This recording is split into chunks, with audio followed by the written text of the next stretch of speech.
Greetings, everyone.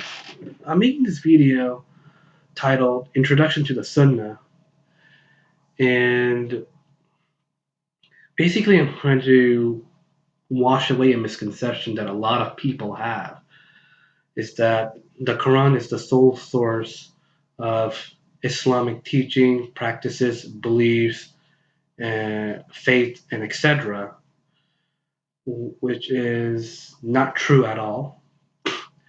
Islam consists of two things: the Quran, the Holy Book of Islam, and the Sunnah, also known as the Sunnah of the Prophet.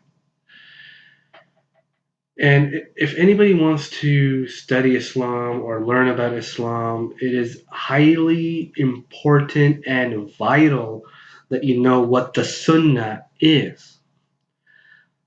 The Catholic equivalent of the Sunnah would be sacred tradition, and the Jewish equivalent would be the Talmud. Now, Protestant Christianity, I believe, is the religious tradition or the religious system that dominates the West as compared to any other religious system in the Western world. And Protestant Christianity has the sole authority type relationship to the Bible, that the Bible is the sole authority for Christians, and nothing else is needed besides the Bible when it comes to being a devout Christian. Now, Muslims do not have this type of relationship with the Quran at all. Fundamental point that needs to be understood. Islam, or at least Orthodox Islam, is nothing if you minus the Sunnah of the Prophet out. You need the Sunnah of the Prophet. For example, the Quran just commands Muslims to pray, but the specific how to pray, the specifics of prayer are not in the Quran at all, but are actually in the Sunnah. I hope you guys are with me so far. If you guys have any questions or are confused about anything, please feel free to put a question or more in the comment section of the video. So,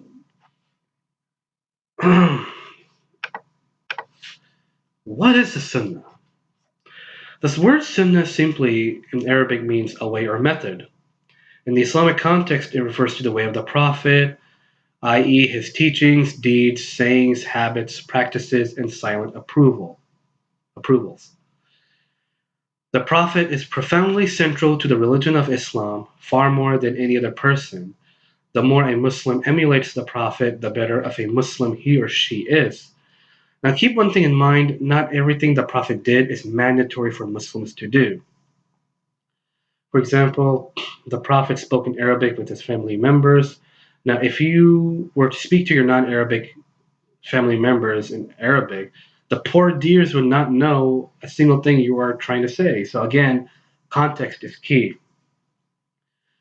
The information regarding the Sunnah can be found in what are called hadiths. And the hadiths, started out as oral traditions that were later on written down by pen and paper. And hadiths, the word hadiths in English, the word hadith is actually Arabic, but in English it is spelled in different ways, in two different ways, that is. You can spell it as Hadith or spell it Ahadith. Now, information pertaining to the Sunnah of the Prophet can also be found in another source, which is called the Sirah.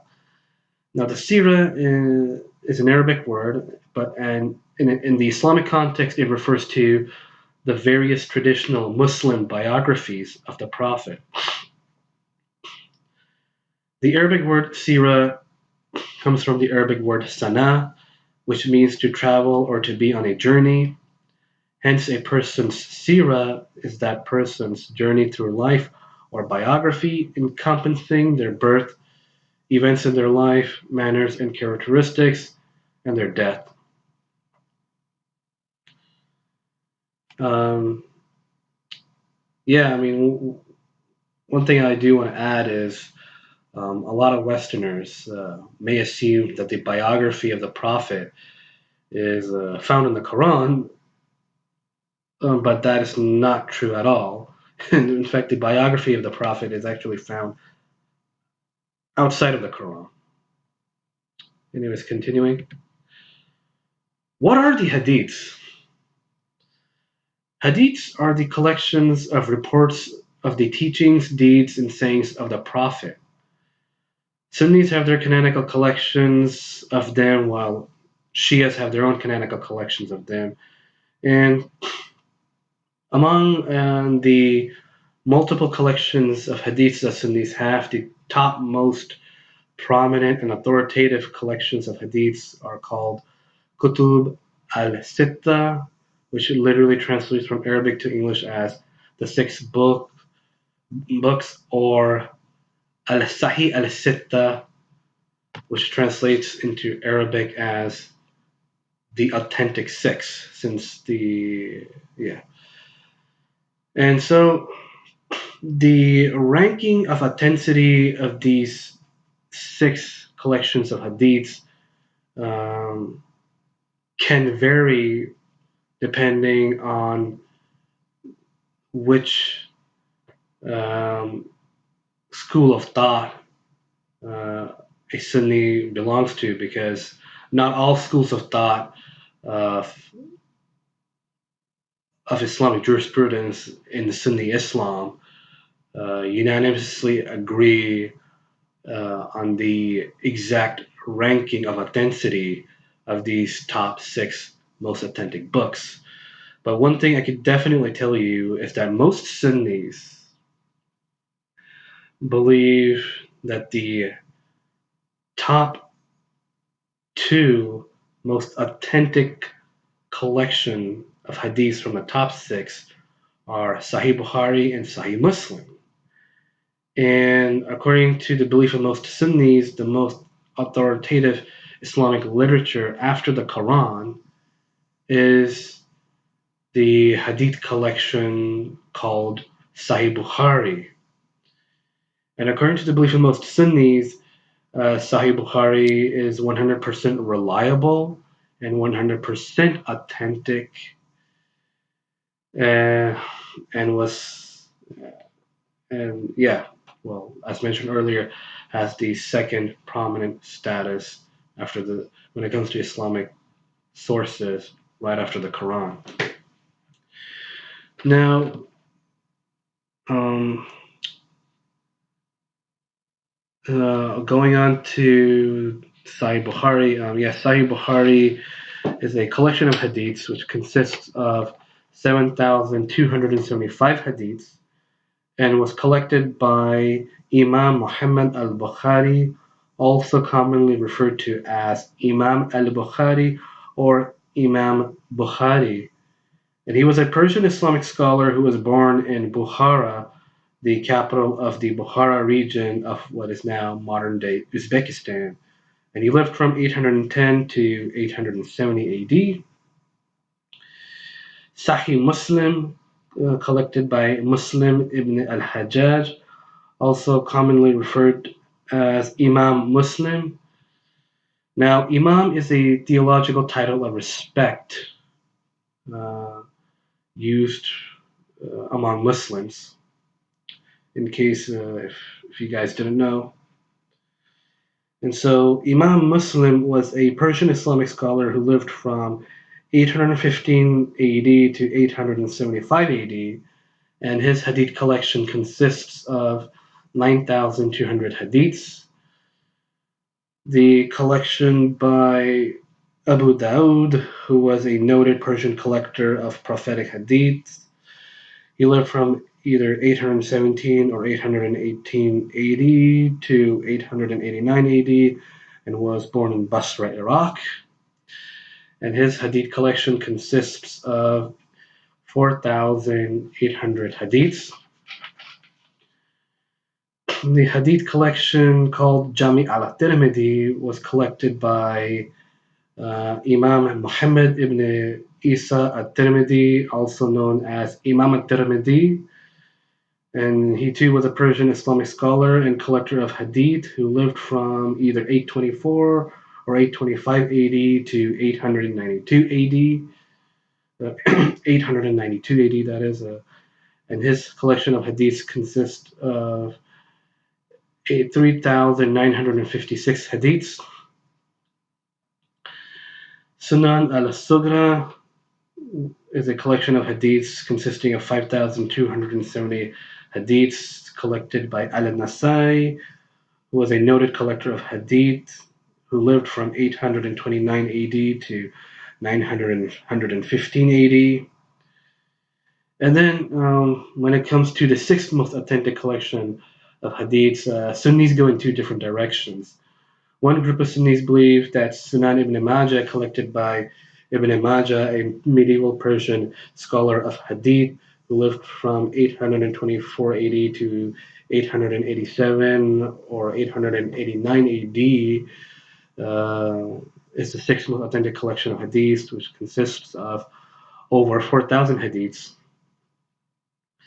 Another group of Sunnis believe that Imam Malik, who lived from 711 AD to 795 AD and was the founder of one of the five schools of Islamic jurisprudence, followed by Sunni Muslims till this very day. And, and so the hadith collection by this Arab Islamic scholar is called Muwatta Malik and consists of 1,720 hadiths.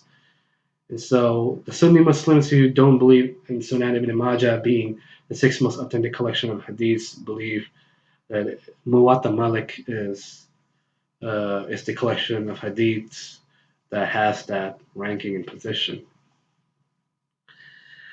So these are the six most prominent collections of hadiths that I've in the Sunni sect. And Sahih Bukhari, consists of 9 volumes. Like I've told you the number of hadiths in each of these collections, but going over Sahih Bukhari briefly a little more. Sahih Bukhari consists of, as I mentioned earlier, 9 volumes. And each volume is divided into different books of hadiths.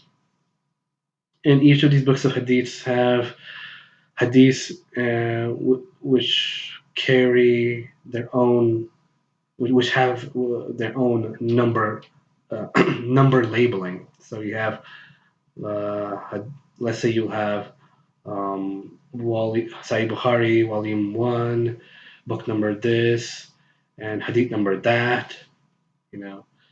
So basically the hadiths of Sahih Bukhari are divided into volume, books, and hadith numbers. And each hadith, I believe, has a different hadith number from the other. And Sahih Muslim, last time I checked, consists of books, and each of these hadith books have hadiths. Each of these hadiths have their own hadith number attached to them.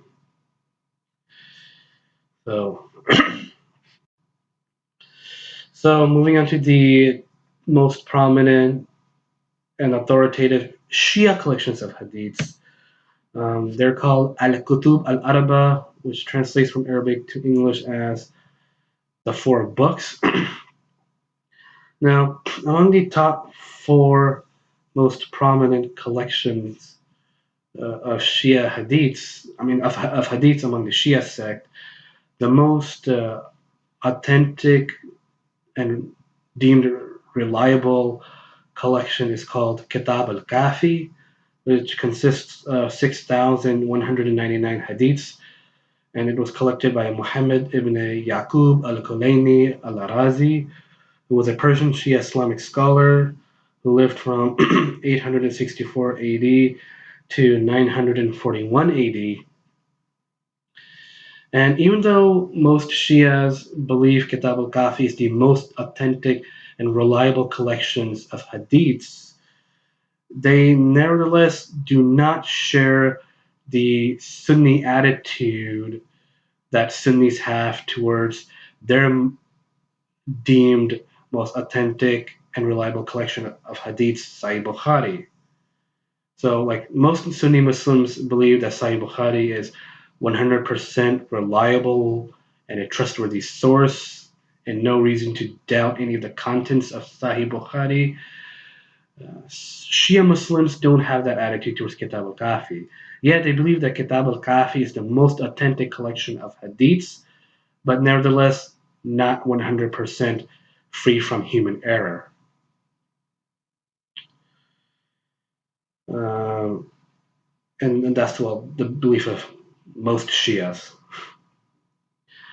And so, besides Kitab al-Kafi, you have the Hadith collection, Shia Hadith collection by Muhammad ibn Babawayh, and he was a Persian Shia Islamic scholar who lived from 923 AD to 991 AD, and his collection of hadiths is called Man La Yaduruhu al-Faqih. Now, I'm not sure if I said that right. If there's any native Arabic speakers, please do correct me. And the last two uh, collections of hadiths among the top four collections of hadiths in the Shia sect were collected by the Persian Shia Islamic scholar Sheikh Muhammad Tusi, who lived from 996 AD to 1067 AD, and one collection of hadiths that he compiled and collected is called Tahdib al-Ahkam, which consists of 13,590 hadiths. And the other collection of hadiths that he collected and compiled are called Al-Istibsar, which consists of 5,511 hadiths.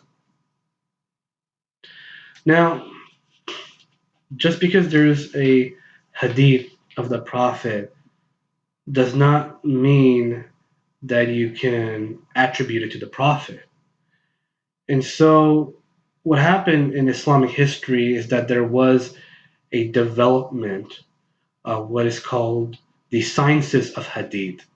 Now, the sciences of hadith developed different categorization of hadiths. And I'm only going to share, well, before I share the different categorizations of hadith, I want to first discuss what an isnad is. Now, an isnad means chain of reporters, and every hadith uh, should have an isnad. If it does not, if there's a hadith and there's no isnad that goes with that hadith, then it has to be discarded because there's no way you can know whether it can be authentically whether you can authentically attribute that hadith to the Prophet. Now, what is the importance of isnad when it comes to the study of hadiths? Well, the isnad determines how authentic a hadith is. And the word authentic in this context refers to the authenticity, to the degree of authenticity that you can attribute a hadith to the Prophet. So, so yeah. So let's say that there's a hadith and it has an isnad or chain of reporters, and every single one of those people, every single reporter in that chain of reporter of a particular hadith has reliable memory and is trustworthy, then from knowing that about the isnad of a particular hadith, you can then deem the hadith as being authentic. So the quality of the isnad determines the level of authenticity of a hadith. In so Anyways, here are the four different categories of hadiths that I'm going to share with you. There's more categories of hadiths than the four that I've just mentioned on the slide here. And so, as you can see, the title on the slide is called Hadith and Levels of Authenticity. So, if a hadith is sahih, sahih in Arabic means authentic, then you can attribute that to the Prophet because it's authentic. Now, Hasan is Arabic for good. So, if a hadith is Hasan or good, it's not at the level of sahih, but you can still attribute it to the Prophet. And a hadith that is daif is a weak hadith, and a hadith that is ma'du, and ma'du in Arabic means forged or fabricated. And a ma'du hadith is something that is a hadith that you definitely cannot attribute to the Prophet at all. So as I was mentioning about isnad earlier, the isnad or chain of reporters determines whether the hadith is sahih. The quality of the isnad determines whether the hadith is sahih, hasan, daif, or maudu. So going over sahih hadiths, hadiths that you can, according to um, you know traditional Muslim belief, attribute to the Prophet. Um, there are more than different types of sahih hadiths. Uh, One type of Sahih Hadith is called mutawatir, which is Arabic for consecutive, and it is a hadith which is reported by a large number of people that they cannot be expected to agree upon a lie, all of them together, that is. And there's another group of Sahih Hadiths that are called Ahad or isolated. And a Ahad Sahih Hadith is a Sahih Hadith which is reported by people whose number does not reach the amount required for a hadith to be considered mutawatir. And now moving on to Hasan. Now a Hasan or good hadith is a hadith where the source is known and its reporters are unambiguous. And a daif hadith or a weak hadith is a hadith which is, one reason a hadith would be considered weak would be due to number one, failing to reach the status of Hasan, the Hasan hadith. The Daif hadith, if it fails to reach even the level of Hasan in terms of its level of authenticity, then it is a daif or weak hadith. And so all daif hadiths are hadiths that fall that fail to reach the status of Hasan. Okay. And there could be more, like one reason a hadith could be daif is due to the discontinuity in the isnad. For example, an example of which could be like the reporter of a particular hadith of the Prophet amidst two or more consecutive reporters in the isnad of that hadith. And this example of discontinuity is called mu'adal, which is Arabic for perplexing. And another reason that a hadith could be da'if is due to the fact that one of the reporters in the isnad uh, has a disparaged character, such as due to his telling of lies, excessive mistakes, opposition to the narration of more reliable sources, involvement in innovation, or ambiguity surrounding this person. And the worst category of hadiths is called the Maudu hadith.